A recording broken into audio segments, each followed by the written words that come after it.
am saddened that they're offended by the truth of the gospel. She gave her reaction, which was informed by her religious worldview. Nothing about her response was wrong. What she said was that presenting multiple genders to young people can be harmful. Right. Well, there is empirical evidence for that.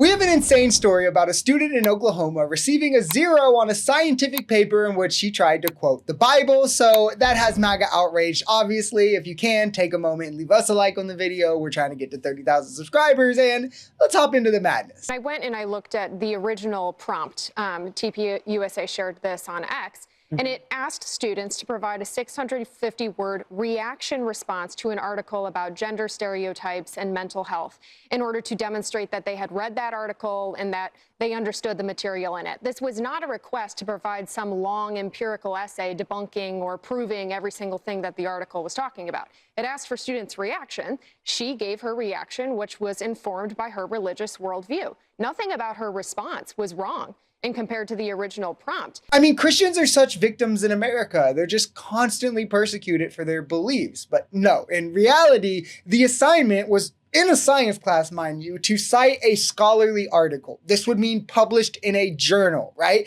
And to write a discussion about said article. This person then went on to cite the Bible. So when asked for a scientific paper, she produced a fairy tale. She was quite literally wrong on every single level. I don't know how you could say she wasn't wrong in any way, which is kind of a problem with MAGA that I think is telling, right? They don't even understand what qualifies as scholarly. They don't get what qualifies as research or credible evidence or anything, not to mention she was using her discussion to do transphobia and called verbatim the belief in more than two genders demonic, which is batshit crazy on multiple levels, namely that the girl who believes in a magical sky fairy has anything to say about others' beliefs. The prompt said comment on the article. She says in the article it talked about gender binary, there being two genders, and she gave her response to that. And the professor said she gave her personal ideology over empirical evidence. But what she said was that presenting multiple genders to young people can be harmful.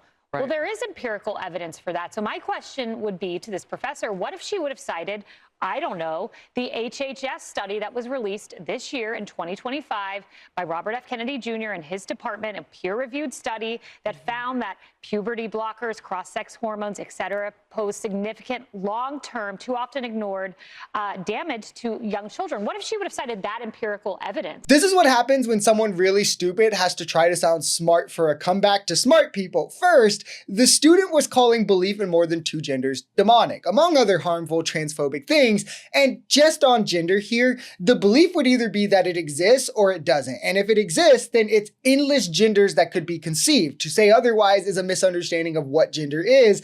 Read literature on it. Read a scholarly article on it. Kaylee McEnany. These are subjective identities of expression, essentially. If it doesn't exist, then there's zero, right? Obviously, but neither of these leave room for empirical evidence of the existence of only two genders. Last, why would a study on puberty blockers have any place as a citation for whether or not multiple genders are harmful? Puberty blockers are used on cis children, and many trans people never use puberty blockers. So there's no innate correlation there between the two, regardless of the fact that also the consensus around puberty blockers is that they're clearly safe, effective, and reversible, despite any one-off, small sample size, non-replicated outlier study that you can point to, because that's not how science works, which she would know if she valued science. Am saddened that they're offended by the truth of the gospel and the truth that I wrote about in my assignment, and it saddens me to see that that offends them and upsets them the way it did. Jesus is always worth standing up for, and I just encourage those people that are dealing with something similar to push back against that kind of behavior. I would rather have my integrity and give my true opinion and get a 0 on an assignment than have to lie about what I really believe.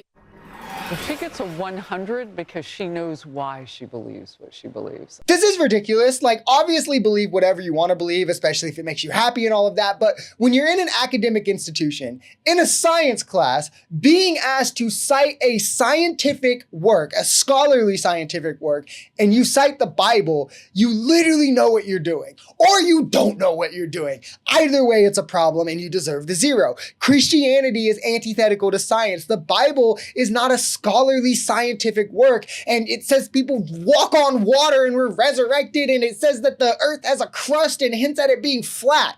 You can't cite the Bible to justify Christianity either, because that's about as circular as it gets. That's like me justifying my beliefs in wizards by citing the Harry Potter novel series. These clowns try so hard to force their fairy tales to be science, and it's so they can then use or have some factual grounding that they can use for the oppression and the views that they want to force on minority groups. They justify with these beliefs, and of course the moral superiority they feel from them.